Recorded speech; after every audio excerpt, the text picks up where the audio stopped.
आज हम आप लोगों को कार्बनिक यौगिक का नामकरण बताएंगे। देखिए, नामकरण की दो पद्धतियां हैं। नंबर 1 है निरर्थक पद्धति।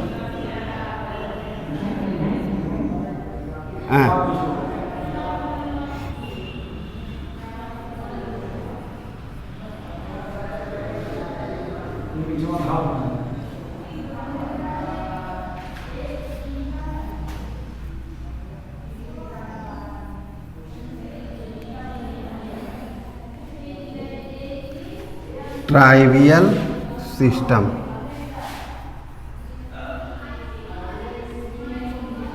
निरर्थक पद्धति में कार्बनिक यौगिकों का नाम उनके गुण या स्रोत के आधार पर रखा जाता है। जैसे ये है मेथिल एल्कोहल, इसको आप जानते ही होंगे। क्या है? Methyl alcohol. इसका प्राचीन नाम है कास्ट स्पिरिट। Cast spirit. दूसरा ये है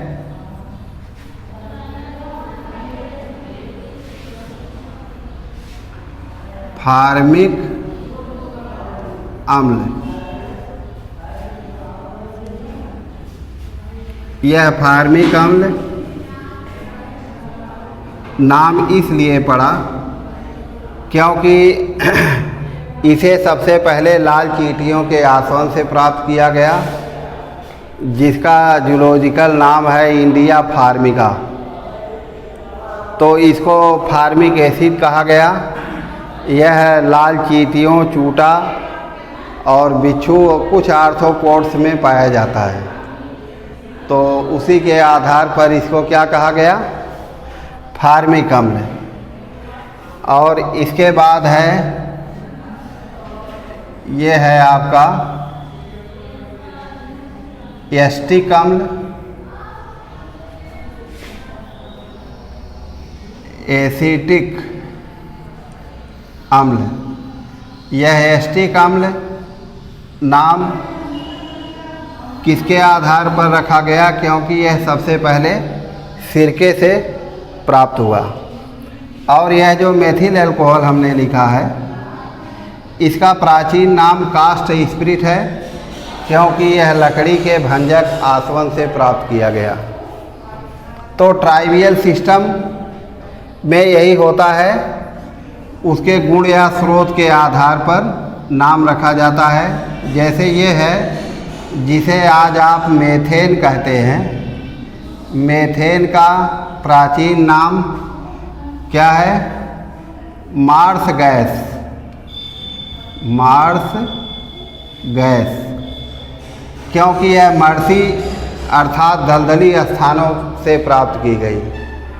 आज भी इसका नेचुरल सोर्स है कोयले की खान, या जहाँ वनस्पतियों का डिकम्पोजिशन होता हो, जैसे तालाब या नदी के किनारे, जहाँ जलाशय के निकट जहाँ वनस्पतियाँ डिकम्पोज होती हैं, यानी फर्मेंटेट होती हैं, वहाँ यह मेथेन बनती है। और ये है आपका C2H5OH। ये तो आप जानते ही होंगे, यह एल्कोहल है। कौन एल्कोहल? ड्रिंकिंग एल्कोहल, नहीं पीने वाली शराब। सभी एल्कोहल को हम पी नहीं सकते, पॉइजनस होते हैं। इसे ग्रेन एल्कोहल कहा गया। क्यों? ये है ग्रेन एल्कोहल, क्योंकि इसको सबसे पहले अनाज के फर्मेंटेशन से प्राप्त किया गया। अनाज में जैसे जौ है, चावल है, जिसमें स्टार्च अधिक मात्रा में होता है, और कुछ फलों और सब्जियों से जैसे आलू से, सेब से यह प्राप्त किया गया, तो इसका नाम ये रखा गया। अब इसके बाद आपका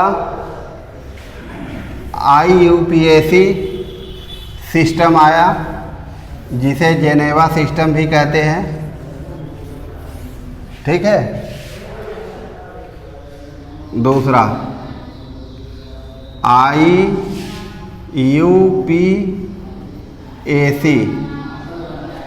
ठीक है, पद्धति। IUPAC का पूरा नाम आप जानते ही होंगे।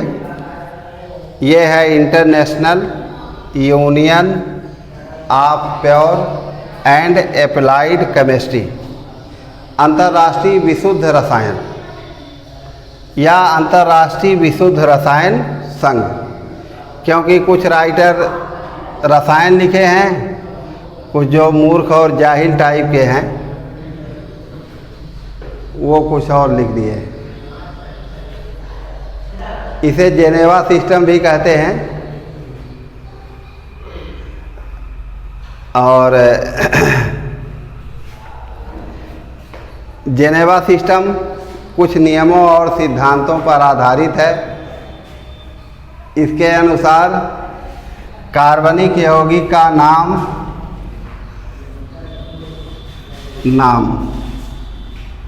यह किस पर आधारित है? एक है वो मूल शब्द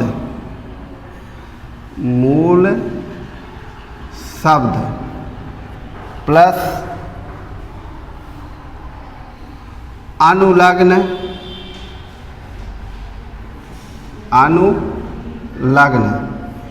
या पूर्व लग्न। ठीक है। इसको इंग्लिश में सफिक्स, प्रीफिक्स या सफिक्स कहते हैं। यह रूट वर्ड है। रूट वर्ड का ये किससे बिलोंग करता है? नंबर ऑफ कार्बन एटम, यानी हाइड्रोकार्बन में कार्बन परमाणुओं की संख्या कितनी है, मूल शब्द उसी से डिसाइड होता है। तो आप रूट वर्ड देख लीजिए। देखिए यहाँ लिख दीजिए मूल शब्द, ठीक है,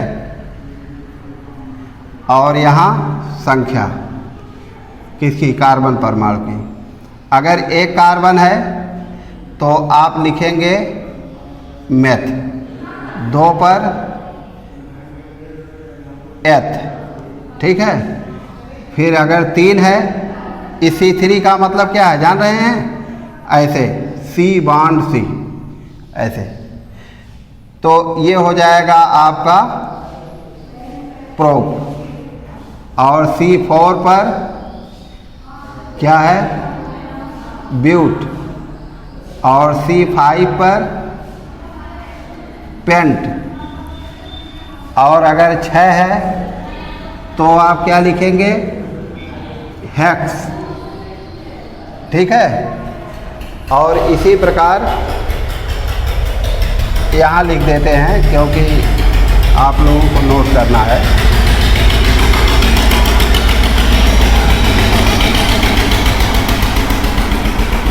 C7 पर हेप्ट, C8 पर ऑक्ट, ठीक है। C9 पर नॉन। और C10 पर डेक। और मान लीजिए 11 है तो ये हो जाएगा 1 डेक, 1 डेक। इतना आप लोग याद रखिएगा। इतने में आपको काम चल जाएगा। फिर 12 में तो 11-12 में आप लोग मिलेंगे ही हमसे, ठीक है। अच्छा, अब इतना आप लोग देखें, फिर इसके आगे का हम कल वाले वीडियो में डालेंगे।